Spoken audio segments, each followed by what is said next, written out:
Meu irmão gêmeo fingiu ser eu durante 7 anos e construiu uma segunda família em outro estado. Janet começou a chorar quando percebeu que todas as vezes que eu havia cancelado planos com ela e as crianças por causa de emergências, ele provavelmente estava voltando para Susan e sua primeira família. Foi então que a situação explodiu completamente. Susan e Janet começaram a discutir sobre quem era a verdadeira esposa de Nathanael.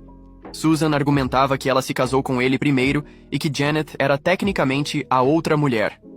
Janet argumentava que ela havia construído uma vida real com ele por 7 anos, enquanto Susan apenas o via algumas semanas por mês.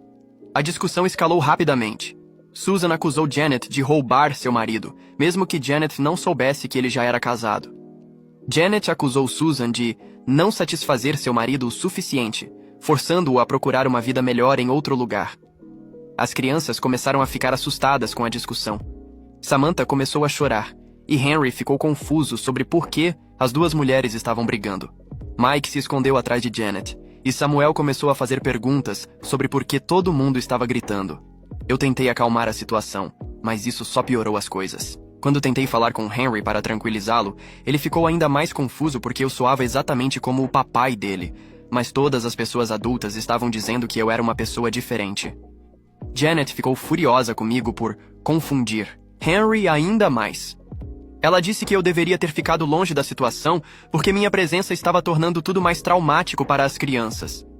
Susan, por outro lado, disse que eu tinha o direito de estar ali porque era minha identidade, que havia sido roubada. A situação chegou ao ponto onde Susan e Janet estavam literalmente gritando uma com a outra no meio do café. Outros clientes começaram a olhar, e o gerente veio pedir para nós nos acalmarmos ou sairmos do estabelecimento. Foi então que alguém no café reconheceu Janet e veio falar com ela. Era uma vizinha da cidade onde Janet morava, e ela estava claramente confusa sobre por que Janet estava ali com seu marido e outras crianças que ela não conhecia. A vizinha olhou para mim e disse: "Oi, como você está? Não te vejo há semanas. Janet estava preocupada, disse que você havia desaparecido." Janet teve que explicar na frente de todo mundo que eu não era o marido dela, que o marido dela era outra pessoa que se parecia comigo. A vizinha ficou completamente perdida.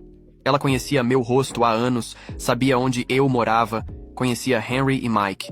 Não conseguia entender como eu podia ser uma pessoa diferente. Ela até perguntou se eu estava fingindo não conhecê-la, como uma brincadeira.